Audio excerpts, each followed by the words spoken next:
Mom, come look! The back garden shoots! It's like a jungle!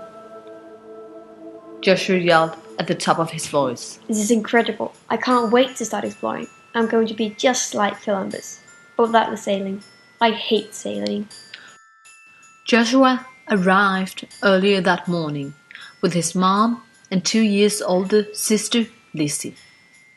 Joshua had been forced to stay inside to get his boxes unpacked before school started again.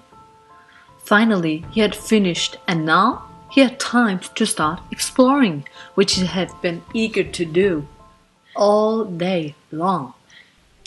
The back door creaked, and his mom appeared in the opening. There is no way you're going out at this time. It's nearly dark, and it could start raining any moment. He ran into the unexplored anyway. He had a crew of scary teddies, all strong fighters and definitely not scared of darkness nor rain. He headed for the most wild and to Joshua most irresistible part of the garden. He had a meeting with the Trops, and they decided to draw a map so that nobody would get lost. Luckily, the teddy who had lost his leg in the Battle of the Lonely Swing Set always carried some paper with him. They started the map, but Joshua soon lost his zest to make it. He passed a bush and found himself next to a murky lake.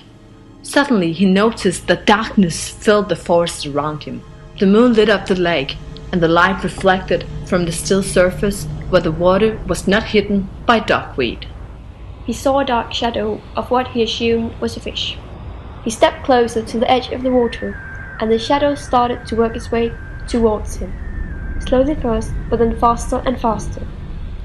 The shadow grew as the creature lessened the distance to the surface.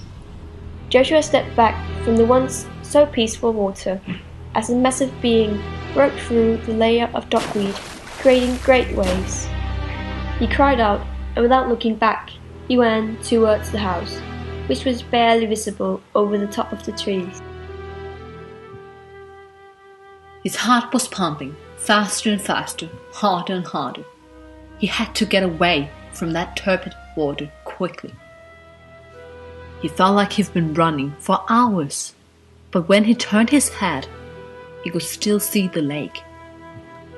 Over his shoulder, right there in the clingy darkness, he saw 2 red eyes looking straight at him. He started running even faster and tripped over a huge bug. The teddies were all laying in the mud. He picked them up. Old Grumpy, Little Bobby, Cursed Sylvia, and Strong Bredo. But where was Jack One Leg? Joshua searched the ground, covered by old leaves and sprigs, but he was nowhere to find. This is something I have to do, Joshua told himself, and tried to stay calm. He held his breath for the count of 3 and ran back to the lake. He immediately saw Jack One Leg, but the creature was still moving in the water. Joshua felt all the blood in his veins froze. Jack was only 5 meters from him, but he was unable to move.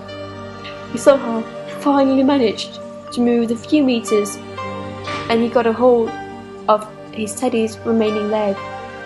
In a hasty grip, he had Jack in his arms. From the water, the creature stirred up the mud. The monster stared at Jake with hungry eyes as Joshua ran away with Jake in his embrace.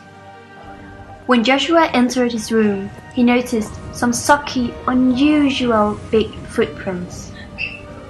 A grass stem was hanging in the air, and he felt very uncomfortable. He looked at Jack One Leg and saw fear in his eyes.